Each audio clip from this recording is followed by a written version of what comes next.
Добро вечер во емисијата 360 степени на Алсат. На почеток најавата за содржините вечерва. Дојдов во суд, но се што видов личеше многу повеќе на театар. Но да не дожа многу, мојот адвокат е тука и ќе објасни попрецизно за што станува збор. Ви благодарам. Фрапантно однесување на специјалното јавно обвинителство. Македонија не доби специјален суд, но доби специјален адвокат за специјалното обвинителство. Ова покажува дека партијата или групата работела заедно и сега за некој евентуално да не прозбори, да не се издаде од групата, ќе бидат кај еден адвокат кој ќе може да ги контролира доказите. За мене Додевски представува алката што недостасуваше да ги поврзе еден собственик на медиум и еден премиер. Брисел анализира различни сценарија за Македонија. Десничарскиот европратеник Едуард Кукан открива интересни детали од неодамнешните разговори со министерот Никола Поповски. Јас сум Бријон и имам 5 години. Викам Меморен Александр. Стратегијата за интегрирано образование пропадна. Коалиционите партнери заеднички, дали со претходен договор или пак со премолчан договор, ја растурија заедно. Може ли образованието да зближува наместо да оддалечува? Не би смееле или не би требало толку да се фокусираме на тоа дека јазикот дезинтегрира.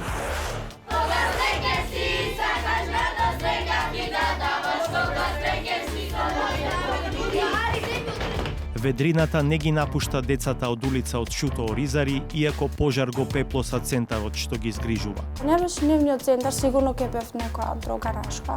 Сигурно ќе бев до сега можеби во затвор и ќе бев мажина. Државата не сака да го земе под свое. Останете на Алсат, до крајот ќе го видите и новото издание на Саботажата. Се враќаме многу брзо.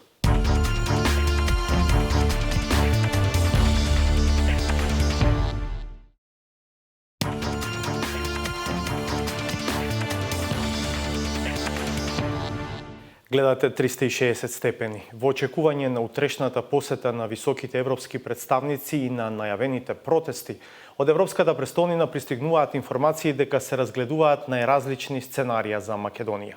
Едно од нив е воведување санкции за шефот на државата Ѓорги Иванов, кој одбива да го додели мандатот за составување влада на представник на декларираното мнозинство.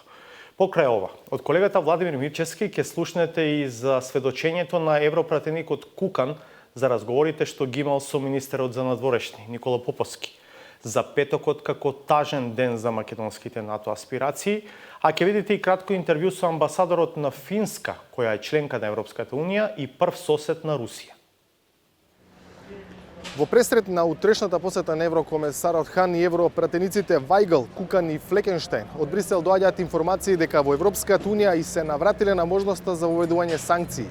Кредибилен европски извор за 360 степени вели дека се разгледува опција за таргетирани рестриктивни мерки, кои во прва фаза би го опфатиле само претседателот на државата, Ѓорѓи Иванов. Санкциите не би имале никакви последици за граѓаните. Во Брисел, нова се гледа како на навраќање на прашањето кое веќе било разгледувано лани кога Иванов помилува 56 лица. Тој потоа ја промени одлуката, пошто и немаше потреба од санкции. Со одбивањето да го даде мандатот на Зоран Заев, прашањето се реактуализира. Пред доаѓањето во Скопје европратеникот Едуард Кукан откри интересни детали од разговорите што неодамна ги водел со министерот за надворешни работи Никола Поповски. Во интервју за емисијата Европски патокази, емитувана изминатиот викенд, Кукан вели дека членот на раководството на ВМРО ДПМН Поповски му рекол од има уставна опција за формирање влада, дури и ако Иванов не му го даде мандатот на Заев. Еве го тој дел од интервјуто на Кукан, кој инаку европратеник од десничарската Европска народна партија, сестринска опција на ВМРО ДПМН. What you can expect? You can expect much more involvement of the European Union at the highest level to try to help to resolve the situation in the right way, in the way which will strengthen the European future of the country. And concerning the second thing which you said, I also discussed with our colleagues from VMRO. They told me that there is another possibility to form the government without the president. The parliament is in session, it's working. If somebody asks for the starting of the parliament meeting, it is possible. If in that meeting somebody proposes, I don't know, somebody for Speaker of Parliament or Prime Minister, they can do that. I understand from Nikola Popovskis that there are two possibilities, that this is also a possibility. Of course, much more sensible, much more difficult. So, and I hear now that Zaev and the Albanian parties are thinking about this possibility. That can create war. Very harsh reaction from the people. Nikola Popovsky told me that that it is constitutional way. Yes, but the people outside the parliament will not going to be calm. Well, this is the responsibility of all political leaders from government and from the opposition and Albanian parties not to allow any clashes or any bad development of the situation. На барање на амбасадорот на Македонија во НАТО Зоран Дабич во петокот во Брисел се одржал состанок со дипломатски представници на сите земји членки на Алијансата. Дипломатските извори на 360 степени велат дека амбасадорот Дабич е иницирал средбата за да ги брифира земјите членки за актуелната политичка состојба во земјава и дека при тоа го ги користел тезите што секојдневно ги изнесува ВМРО ДПМН. Нашиот извор го опишува состанокот како тажен ден за аспирациите на Македонија да стане членка во НАТО и најлош состанок во поновата историја на Алијансата. Официјален представник на НАТО ја потврди средбата. Цитирам: Комитетот на заменици амбасадори во петокот се средна со амбасадорот на поранешната Југословенска република Македонија во рамките на регуларен партнерски работен состанок. НАТО јавно не ја дебатира содржината на работните состаноци. Што се однесува до актуелната политичка состојба, НАТО го кажа својот став преку изјавата на генералниот секретар Столтенберг на 26 февруари. Во таа изјава првиот човек на НАТО констатираше дека се собрани доволен број потписи за Иванов да го додели мандатот за составување на влада на представникот на мнозинството. Финска, земја членка на Европската унија и прв сосед на Русија, годинава одбележува 100 години демократија и независност. Со финскиот амбасадор кој Македонија покрива од Белград, разговарав за некои од актуелните политички теми во Македонија. So we have a strong tradition for democracy, and of course it is worrisome to see that somewhere the parliament is not functioning, because the parliament is the key element of every democracy. All the discussion should be carried on in a parliament. And tell me, do you see a way out, exit of the current political situation here in Macedonia, where for 3 months we don't have elected government? Of course, we are following the situation very closely, especially through the European Union delegation here. And I'm sure Mr. Hahn will tomorrow have a message about this. But as I said, that the normal parliamentarism should be the key to this kind of situation. You mentioned European Union. Do you think that there is a need of a more robust diplomatic presence of European Union here in Macedonia in purpose not to allow any further deterioration of the situation? Well, many of these issues are internal. So, of course, in a way, we are outsiders, and you have to yourselves decide, do you listen to our advice? Do you listen to the advice of the European Union? So, I think there is a lot of advice already, and now it is time for politicians here, the parliamentarians, to start acting. Russia's role here in Macedonia, but also in general in the region. I guess that you have more experience, having in mind that Finland is neighboring Russia. It is hard to say what are their goals. I have not seen any strategic document. What is the aims of Russia in this region? What I know is what the European Union is aiming at. We are here to make these countries to be part of Europe. So European Union is not against anything. It is just with open arms. Of course, we need to see progress. We need to see rule of law, human rights, everything respected as the standard thing as in the European Union member countries. I would say we should talk more about European Union, less about Russia. Bilingualism. What are Finland experiences where also Swedish is official language in use? Yes, we have 2 official languages, and we have about 6% of Swedish speakers in Finland. There is a long historic background, as we were 800 years part of the Swedish Empire. But yes, we have a law that gives the Swedish speakers the right to address the public service in their own language, and they will also have some schools of their own, even Swedish-speaking universities. So we have that kind of bilingual system in Finland. Thank you very much. Thank you very much. Ова беа новините на релација Брисел-Скопје. Во продолжение за феноменот Никола Додевски. Тој е адвокат на екс-премиерот Никола Груевски и наречи си сите други осомничени и обвинети во случаите што ги води специјалното обвинителство. Дали овој факт, ненамерно или намерно, ги спојува сите овие лица во една иста мрежа? Какви други заклучоци може да се извлечат од оваа ситуација? Петар Клинчарски. Изјавувам и се колнам дека во вршењето на функцијата јавен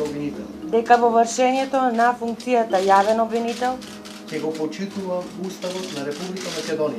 почитувам Уставот на Република Македонија. Помина година и половина од денот кога Катица Јанева даде заклетва и стана првиот македонски специјален обвинител. Битката за правна разрешница на сомнежите од прислушувањата не ја доведе земјата и до специјален суд или специјално судско одделение. Но со специјална обвинителка, Македонија се чини за прв пат доби специјален адвокат. Неформалната титула е на Никола Додевски, бидејќи тој е начело на одбраната во буквално сите предмети кои ги отвори Катица Јанева. Денеска дојдов во суд, но се што видов личеше многу повеќе на театар, но да не дожа многу, мојот адвокат е тука ќе објасни попрецизно зашто станува збор. Ви благодарам. Фрапантно однесување на специјалното јавно обвинителство. Немам друго објаснување, освен дека е однапред спремено сценарij да се изврши флагрантен притисок на судијата.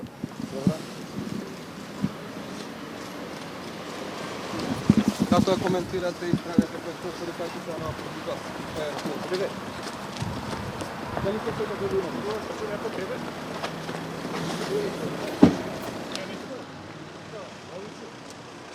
Како одлучи судијата по претходна постапка? Тоа судот ќе ви извести. По однос на овој случај? Тотално ирелевантно каде е господинот Кочан. Господинот Кочан си ги обавува своите работни активности како слободен граѓанин. Како е можно поранешен премиер, министри, бизнисмени, разузнавачи, градоначалници и службеници сите да изберат еден ист адвокат? Дали меѓу сите осомничени од СЈО има силни врски, па некој моќен пресекол во име на сите? Кој да ги брани? Ова се само дел од дилемите, за чие разјаснување не помогнаа ниту од ВМРО ДПМН, ниту лично Додевски. Двете страни не одговорија на нашите прашања и покани.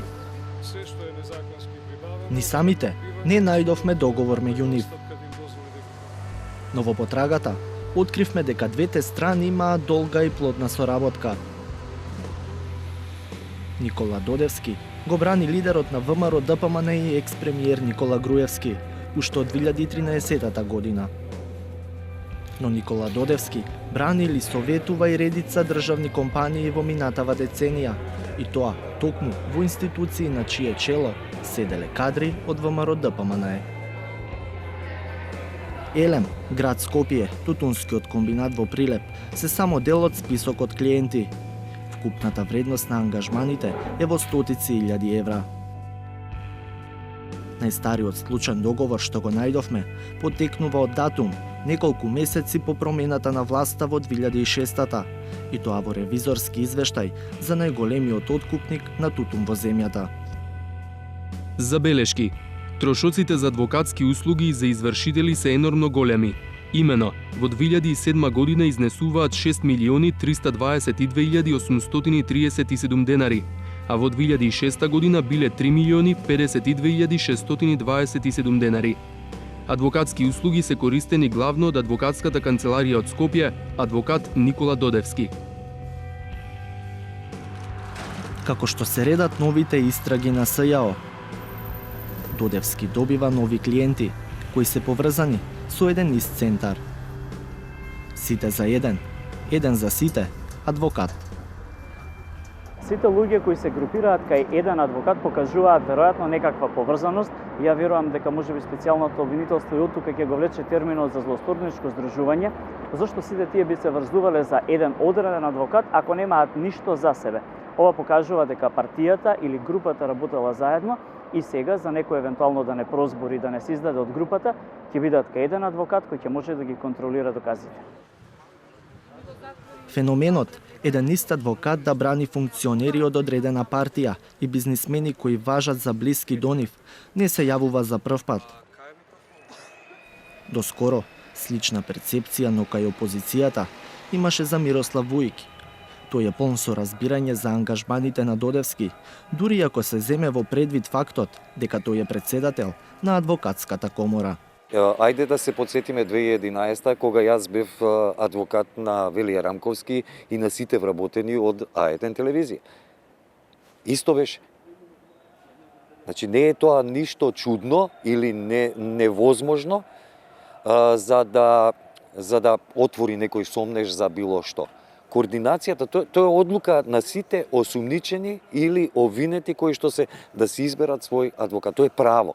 Тоа е законско право кое што секој од нас го има. Да се избереме по наш избор бранител. Адвокатката Сузана Јошевска-Анастасовска, која е и советник на Катица Јанева, смета дека заклучокот од ваквата ситуација, еден адвокат за сите осомничени, треба да го излече јавноста. Објаснува дека во светски рамки има такви примери, но секогаш се дискутирало за нивната позадина.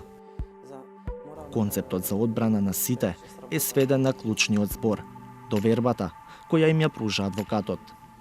Нема ништо тука спротивно на законот, нема ништо спротивно на правото, но има поимовно перцепирање на тоа што представува Додевски. За мене, Додевски представува алката што недостасуваше да ги поврзе еден собственик на медиум и еден премиер.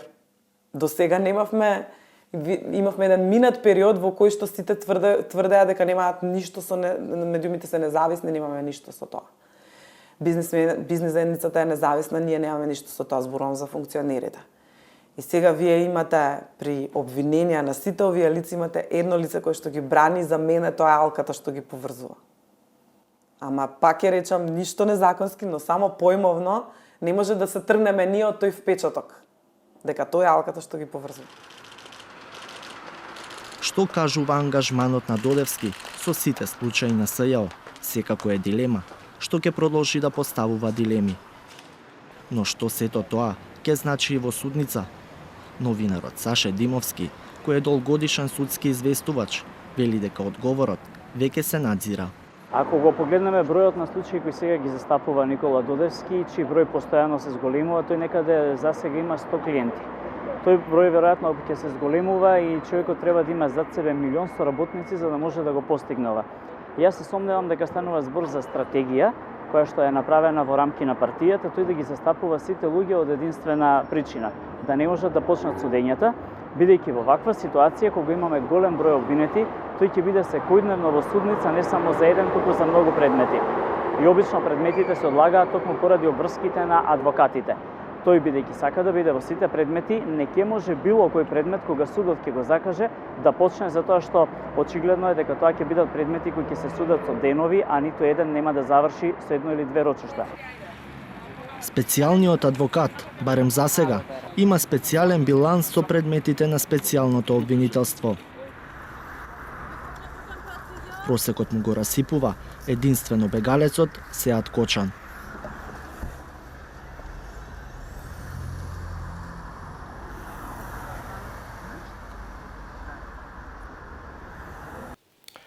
Овде ќе направиме уште една пауза, а по неа ќе гледате.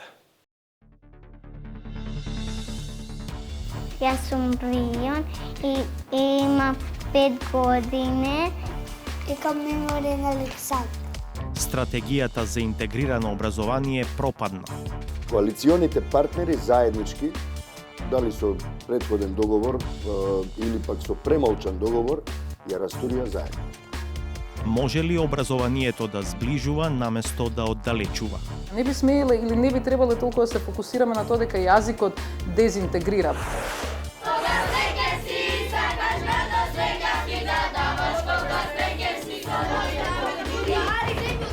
Ведрината не ги напушта децата од улица од Шуто Оризари, иако пожар го пеплоса центарот што ги згрижува. Не беше нивниот центар, сигурно ќе бев некоја друга рашка. Сигурно ќе бев до сега можеби во затвор и ќе бев мажена. Државата не сака да го земе под свое.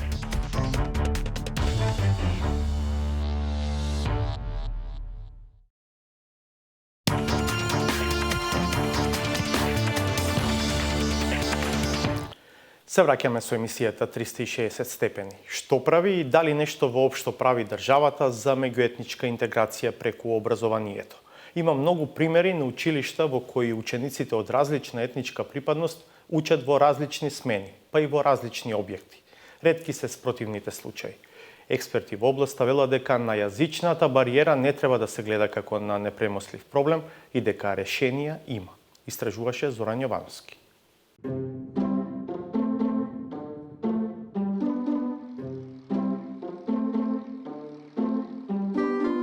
Бурхан го носи својот 5-годишен син Рион во градинка. Ова е еден од 5 објекти на детската градинка Младост во Тетово, во која има вкупно околу 700 деца. Но Рион е меѓу 22-те што учат во групата Мозаик. Во неа половина се од македонска, а половина од албанска етничка припадност. Слушајќи ги двата јазика и дружејќи се заедно, наместо предрасуди, децата градат блискост. Чао!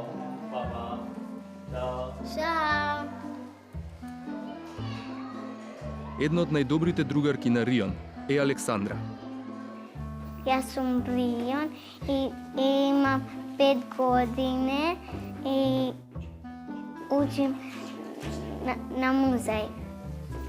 Унам при Тетово и към Меморијен Александр. Децата што помали се, значи, полесно ги учат јазиците. Значи, зашто учиме ние? Сега овие денови. За семејство. Ајде куртот ма трегон për çfarë neve kemi mësuar tash.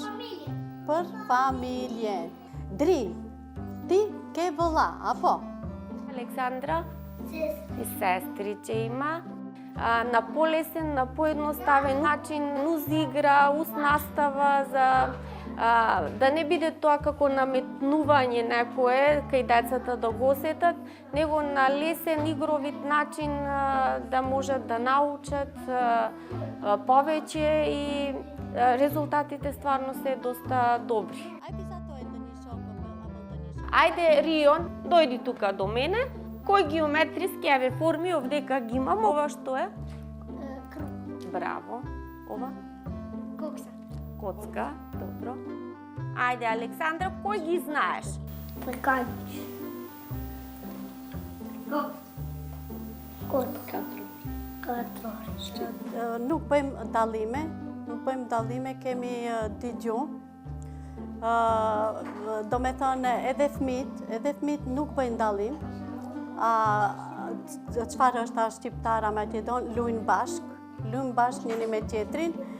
Kështu që deri tash neve nuk kemi pas do me thënë vërejtje as prej prindve.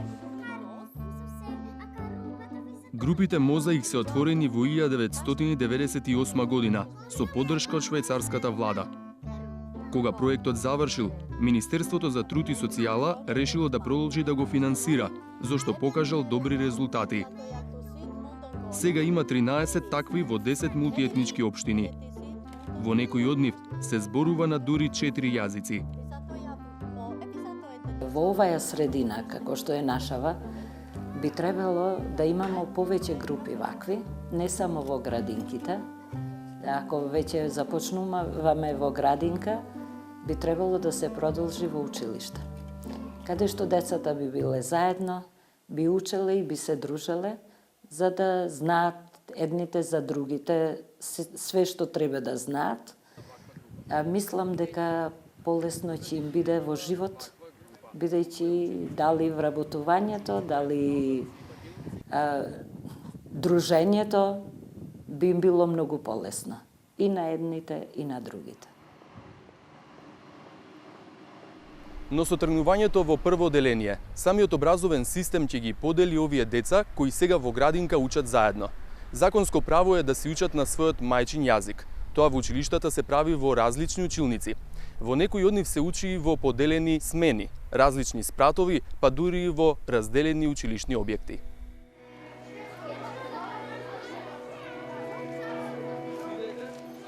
Така е во основното училиште Братство Миѓени во Тетово. Во еден дел од градот е објектот во кој учат албанците, а во друг е оној за македонците. Децата беа поделени по конфликтот во 2001 година. Учениците македонци и албанци се заедно само кога имаат активности во рамки на некој од проектите за интегрирано образование, што ги спроведува невладиниот сектор.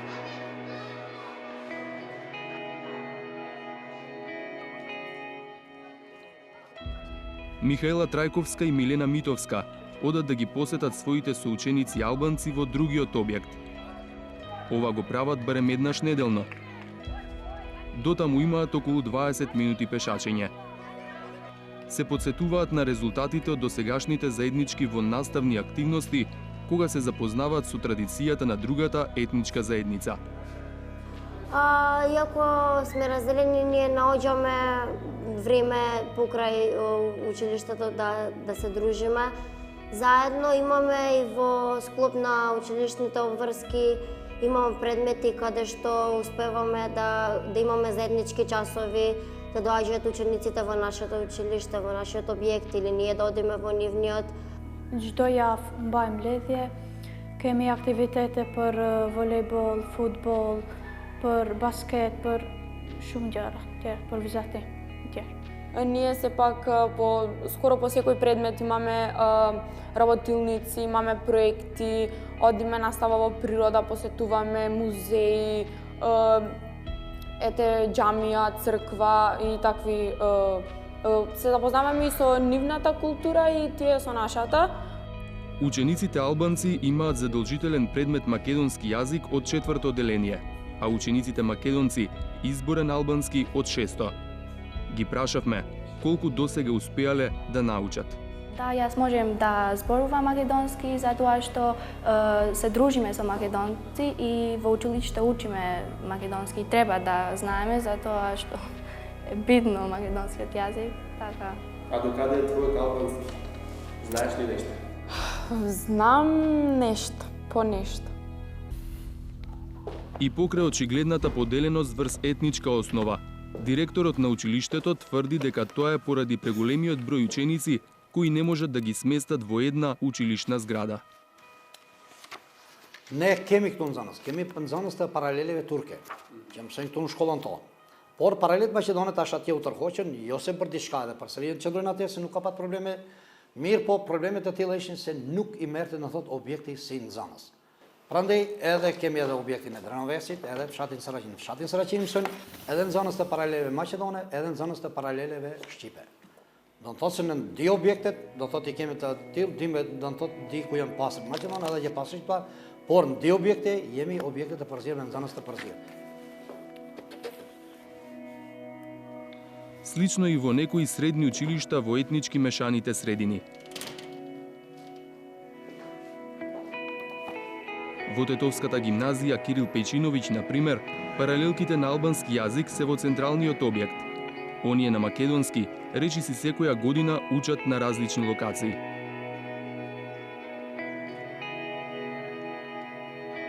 Во Куманово пак, сите три средни училишта се поделени на македонски и албански објект. Од една гимназија се направени две – Гоце Делчев и Сами Фрашери.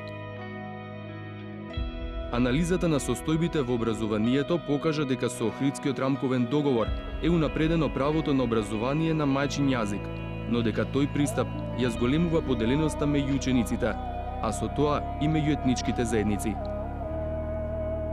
Токму поради ваквата констатација, во 2008 година Министерството за образование и наука и Високиот комесаријат за национални малцинства на ОПСЕ развија владина стратегија за интегриран образовен систем. Невладината цивил беше активно вклучена во нејзината реализација. Џабир Дерала смета дека тогашните коалициски партнери ВМРО, ДПМН и ДУИ, само што ја усвоиле стратегијата, ја погребале. Бил злоупотребен делот за изучување на јазикот, албанците да учат македонски од прво оделение, а македонците да го имаат албанскиот како изборен предмет. Коалиционите партнери заеднички, дали со претходен договор или пак со премолчан договор, ја растурија заеднички. Зошто? Заради тоа што, иако стратегијата се засноваше на 5 столбови, тие започнаа со оној столб кој им беше најлесен да направат провокација и да ја растурат, а тоа беше употребата на јазиците. И тоа го направија на погрешен начин, во погрешно време, со погрешни премиси, наметнаа една динамика која едните ја сватија како провокација и тенденција за асимилација, а другите го искористија како патриотска алатка, еве ние сега ќе ги научиме нив на македонски. И тука имате блокада од двете страни. Истовремена, како да беше договорен. Политичарите не обрнале внимание на останатите 4 столба на стратегијата, но експертите токму во нив гледаат шанса за поставување основи за интегрирано образование. Универзитетскиот професор Маја Мухиќ смета дека токму преку содржината на учебниците, обуката на наставниците за справување со меѓуетнички проблеми, како и подобрувањето на координацијата во целиот образовен систем, може да се создаде здрава средина за интегрирано образование. Не би смееле или не би требале толку да се фокусираме на тоа дека јазикот дезинтегрира, барем не во случајот со нашето образование. Сметам дека дури и на различните јазици може да се случи интеграција, односно она конвергенција, доаѓање заедно, сплотување на овие различни групи културни на различни светогледи, доколку се поклопат наставните содржини. Во таа смисла, ова бара едно многу сериозно ревидирање на истите, преглед на тоа што се изучува, неселективна филтрација на тоа дека, не знам, во ова училница или во ова заедница ќе се учат само овие содржини, повеќе акцент ќе се стави на ова и така натаму. Согласувањето на содржините, верувам, ќе преброди ова по мене дури наводна на криза која што може би го создава фактот на тоа што различни јазици се изучуваат, односно се учи на различни јазици. Мухиќ смета дека кај нас луѓето што не припаѓаат на една културолошка матрица, веднаш се етикетирани дека нешто со нив не чини. Тоа влегува во рамките на она што се нарекува етноцентризам, неможноста да се излезе од позицијата на супериорност на сопствената култура. Затоа велам, за овие работи мора многу внимателно да се разговара, не наеднаш да се каже, знаете, другиот е супер и да се донесат различни храни и да се прошета, не знам, црква, џамија, тоа се тие екзотификации. Тука јас би кажала, дури она што го поентиравте, се зајакнува различност, види овој колку е различен од тебе. Наместо да се зборува за тоа колку нашите културни идентитети се всушност едно неверојатно премрежување на ред други идентитети. Од Министерството за образование признаваат дека стратегијата на ОПСЕ за интегрирано образование остана само на хартија. Државниот советник за образовни политики Назихтери Сулемани вели дека последниве неколку години работите се придвижиле. Државата почнала да ги прифаќа како системско решение добрите практики од проектите за интегрирано образование што ги реализираат граѓанските организации. Тие се проекти, имаат почеток, имаат и крај. Меѓутоа, ние како МОН, сакајќи тоа што е добра пракса, да го вметнеме во нашиве системски решенија, например, инспекторатот врши измени на индикаторите за квалитетно работење на училиштата, каде што се вметнатни и компоненти за меѓуетничка интеграција во образованието. Така што секое училиште кое има екипа, тим за меѓуетничка интеграција, ќе мора да ги вметне во годишните програми ваквите активности, а после тоа тие поминуваат на усвојување во советот на општината, со мислење од бирото, така што веќе секој училиште е задолжено да ги предвидува ваквите активности, а нормално и да ги реализира согласно акцијските планови на годишната програма на училиштата. Еден од проектите во кои Министерството се јавува како партнер при реализацијата е проектот за меѓуетничка интеграција во образованието, што до неодамна го спроведуваше Македонскиот центар за граѓанско образование со поддршка од УСАИД. 5 години работеа на ублажување на последиците од поделеноста меѓу учениците. Дете од Струмица воопшто нема идеја како функционира неговиот врсник од Тетово, да речеме. Имаме ситуации кога во партнерски две училишта, едното е од Тетовско село Планинско и другото е од Струмичко село, идат да се посетат едни со други. Ние обезбедувавме поддршка символична, финансиска, да видат децата, да создава заеднички контекст, да работат. Кога патуваат едните кај другите, едните одат на карневал во Струмица, па имаат заеднички активности, другите одат во Тетово, па имаат прошетка низ градот, па имаат дружење кое што не е само еднаш, тоа е и како битно. Мора да има минимум едно полугодие дружење за децата да може да ги надминат стереотипите и предрасудите кои што ги имаат и да формираат став кој што се базира на лично искуство. На тие деца веќе не можете да им објасните дека македонците во Струмица живеат вака или дека албанците во Тетово живеат така. Затоа што веќе се знаат. Завршува денот за дечињата од градинката Мозаик. Рион, синот на Бурхан, кој инаку од Долно Палчиште, Тетовско село со целосно албанско население. Од септември ќе тргне во прво одделение. Многу ми е жал, пошто тој ќе ова година треба да заврши со ова група и ќе учи у село само каде што е албански. Па јас не размислувам што понатамо да учи, пошто не сакам да се оддалечи од тоа, пошто ќе заборави. Ако меѓу време нешто не учи, може ќе влие да го заборави тоа што го учил до сега. И затоа ќе видим поеднина или во курсеви да го носим на македонски јазик или ќе видим што. Неизвестна е судбината на Центарот за деца од улица во Шуто Оризари, откако просториите во градинката во кој функционираа изгореа во неодамнешниот пожар. Околу 100 деца привремено се згрижени во простории на друга невладина организација, но тоа не може да биде долгорочно решение. Државата засега не планира да го преземе Центарот, иако искуството од неговото функционирање е позитивно.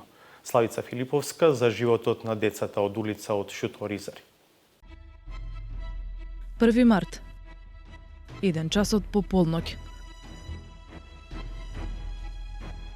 Пожарникарите се обидуваат да ја спасат единствената градинка и дневниот центар за деца од улица во Шуто Оризари. Од објектот спасена е само документацијата, која била во сеф.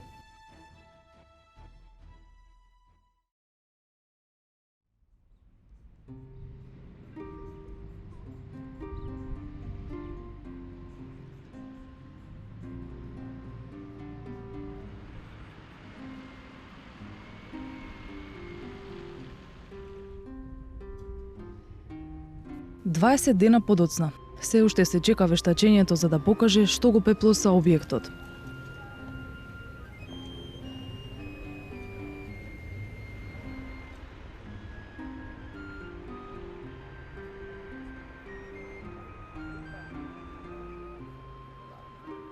Лаура Ракип со неверување гледа во остатоците од дневниот центар, кој за незините браќа и сестри, но и за неа, бил спас од улицата.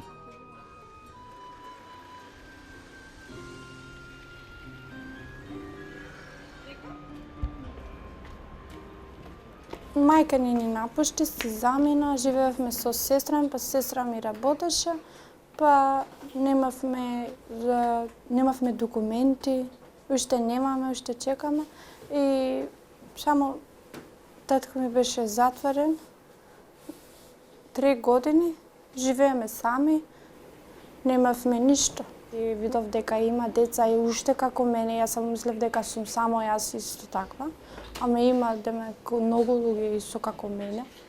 И кога влегов натре, сигурно прв пат нема, ама сите наставнички беа добри со мене, како на други исто така деца и како мене исто.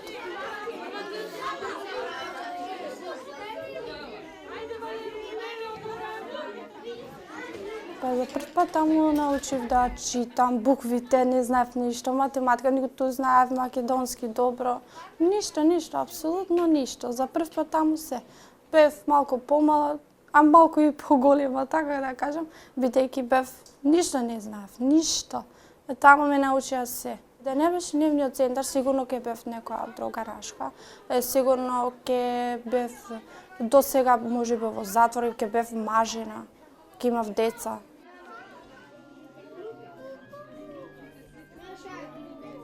По пожарот околу 200 деца кои ја посетувале градинката, но имаат некакви услови дома, се во своите домови.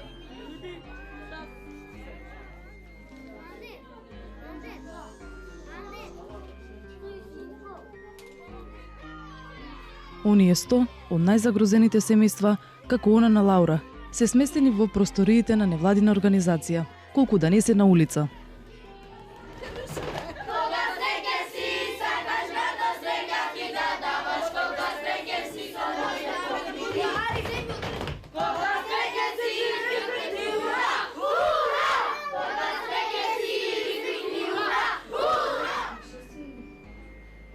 Овде се вложува напор децата да се вратат на вистинскиот пат. На нив 4 воспитувачки од дневниот центар за деца, преку неформално образование им ја враќаат насмевката и желбата за просперитет.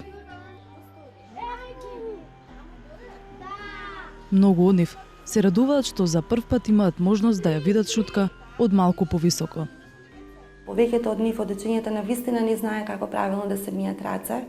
Имавме и случај повеќе случаи, кога дете од 11 години, 12, нели посочена му е бањата, после 15 минути гледаме, слушаме дека ништо не се случува внатре, го извикуваме, нели докаде, тој едноставно стои и не знае како да употреби слушалка за да се избања.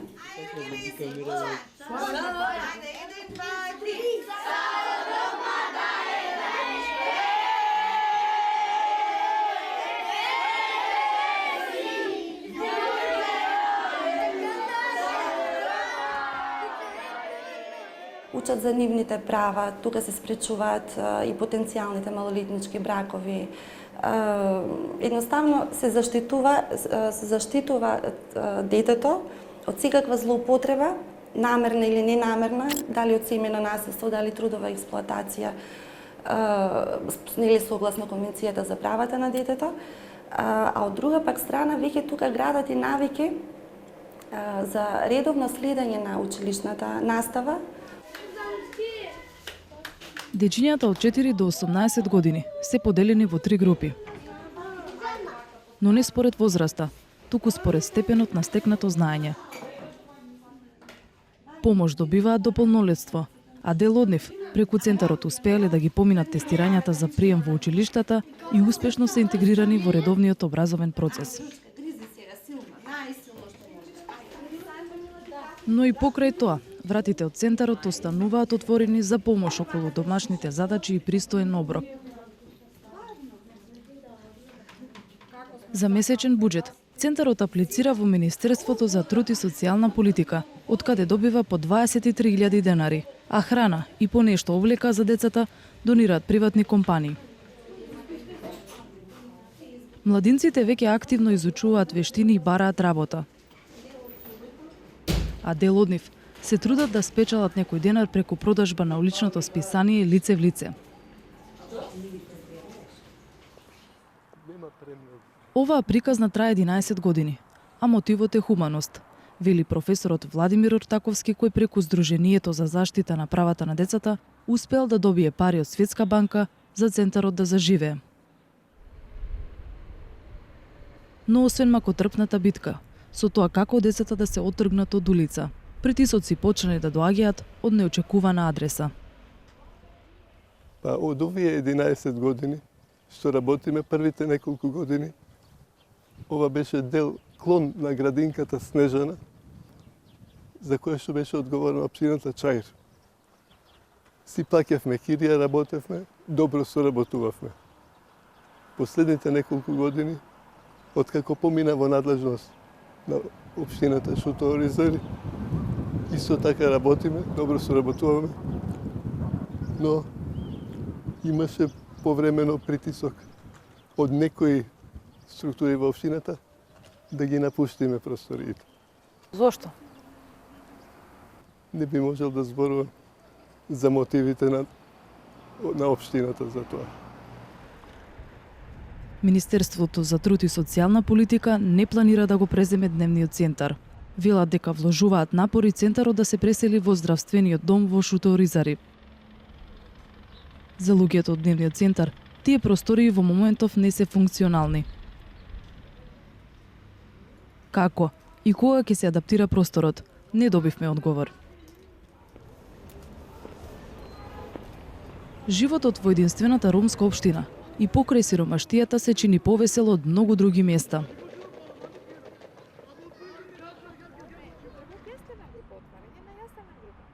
Најголем благослов, според директорката на градинката, Сонгил Шабан Ахмед, е што бројот на дечињата постојано се зголемува.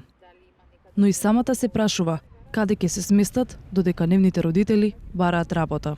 За капацитети веќе немаме простор за дискусија, затоа што знаејќи ги, ако ги видиме сите релевантни податоци, нели, од последниот попис од 2001 и моментот, нели, на живородени и мртви во заедницата, гледаме дека во заедницата постојат многу поголем број на деца од 0 возраст до 5 години, а ние опфаќаме еден многу мал дел. Значи, капацитетите секако треба да се зголемат во рамки на можностите како на државата, така на локалната самоуправа. Очекуваме дека овој немил настан, за жал, ќе не вклучи, ќе не мотивира многу брзо да најдеме решение. Решението треба да биде трајно и решението да не се соочиме повторно за година, 2-3, да побараме повторно нови капацитети, нови градинки и така натаму, туку еднаш да го надминеме проблемот. За Министерството градинката има доволно капацитет. Оттаму велат дека со помош на донации од УНИЦЕФ, UNDP и SOS Детско село, дечињата од градинката наскоро ќе се сместат во просториите на средното училиште Шајп Јусуф во Шуто Оризари. Но и тоа училиште расте, се зголемуваат бројот на паралелки, така натаму се надевам дека во многу брзо време и тие простории ќе им требаат на тоа училиште. Ние ќе мораме сите заедно да работиме и да се насочиме кон што побрза изградба на нов објект. Како општината Шуто Оризари планира да го надмине проблемот со дневно сместување на деца од предучилишна возраст, од каде што се апелира за трајно решение? Од друга страна, дали се точни тврдењата за притисоци врз дневниот центар за децата од улица и на кого му пречи хуманоста? На овие прашања и покрај нашето инсистирање не добивме одговор од првиот човек на општината, Елвис Бајрам.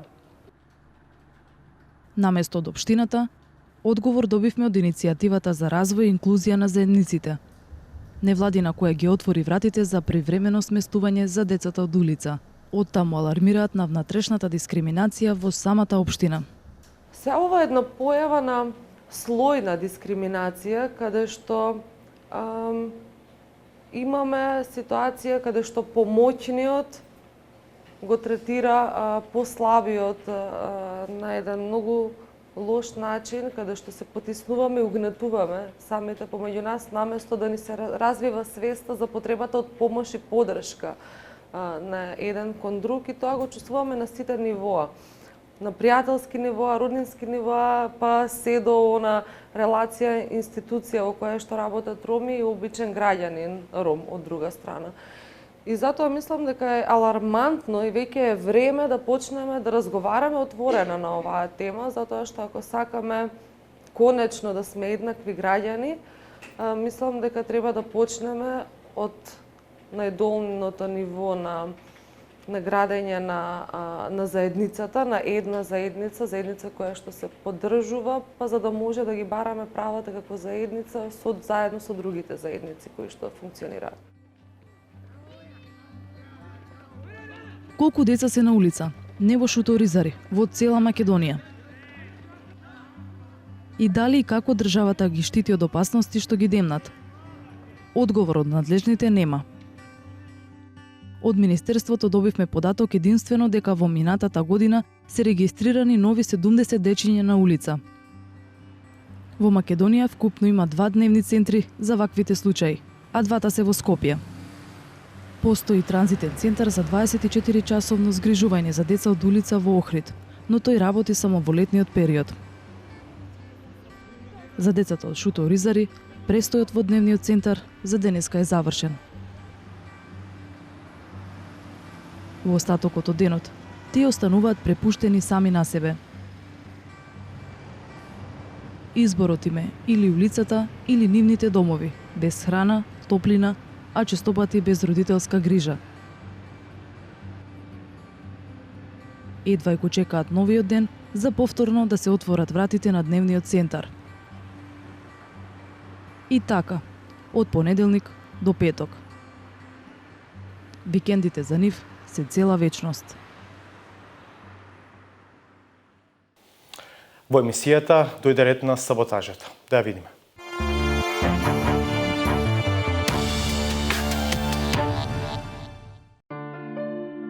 Грандиозната медиумска манипулација со која агресивно се поттикнува улицата е одлично смислена протекција за единственото реално барање кое инаку потполно би ги депласирала.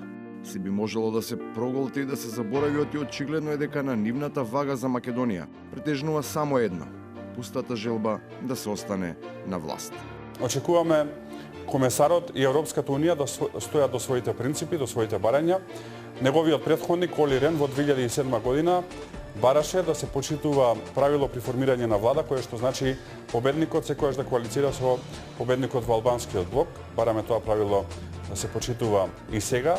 Тука почнува, но и не завршува патриотскиот корпус на кој некој може би искрено се навлекол, само затоа што им верува на пропагандистичките стратегеми, со кои нереално се продуцира ирационален страф, како бесрамна замена за вистинското хорор сценарио, кое се одвива зад сцената, покриена со жолто и со црвено. И ова не е борба за демократија и за Македонија и не знам за унитарност. Ова е алиби како да не се заврши во затвор со долгогодишни казни затвор, имајќи предвид за каков облик на криминалитет станува збор. Не постои посилен аргумент за тоа, особено кога ќе биде изречен од партиските бундеслигашки експерти кои во момент на севдах со избрани зборови со приток прокоп во длабинската анализа. Многу чисто ќе ја предочат Валкана Тигра која е причина за соцреалистичките дефилеа и фрегати. Многу се манипулира и Груевски дал согласност. Па да, дал согласност. Ама чекајте, ама Груевски ВМРО не дале бланко согласност? Што цела партија му е криминогена и да му ја напикат у притвор и во затвор? Па Груевски е паметен човек. Па затоа тие, можеби, ја не знам од кој причини. Ево, јас лично не би продолжил на овие трите фрајли обвинителски мандат. Но не е само тоа. Бесот и незадоволството од неуспешната инструментализација на општеството добива специфична содржина, кога не можејќи да го скријат кршот од разорнатите илузии, само наречените народни трибуни на кои им се избиени сите аргументи, почнуваат да играт на картата на насилството, со заканувачка порака за пакување на куферите, застрашувајќи со неистомисленички екзодус. И тие куфери час поскоро да се ги наполнат, затоа што, почнувајќи од амбасадата надоле, ќе има чистка и ќе има ремонт. И тука сакам да застанам, затоа што понатака епизодата ќе ја гледаме ние, ќе ја гледаме како ќе се одвиваат работите. И на крајот, за оние кои веќе ги имаат наполнато своите куфери и имаат фатено пат. Она што е рек битола за битолската економија, она што е осломеј за кичевската економија, она што е туризмот за охридската економија, она што е Дрексел Маер за економијата во Кавадарци, она што е Оризот во Кочанскиот регион, тоа за добар дел од бошњачката заедница во Скопје и во околината на Скопје се толкому овие предпријатија кои што се нудат поради слободното информирање на ТВ Нова. Оваа хиперлогореичност со која се глорификува и во грандомански контекст се става нечи кукавичлук, ја покажува и сатаната паралелна линија на одбраната, со која посегнувањето по сомнеж за криминал не е атак врз личното, туку врз националното богатство. 360 степени завршува, следува емисијата Про спорт, останете на Алсат, ние повторно ќе се видиме в петок од 22:30. Пријатно.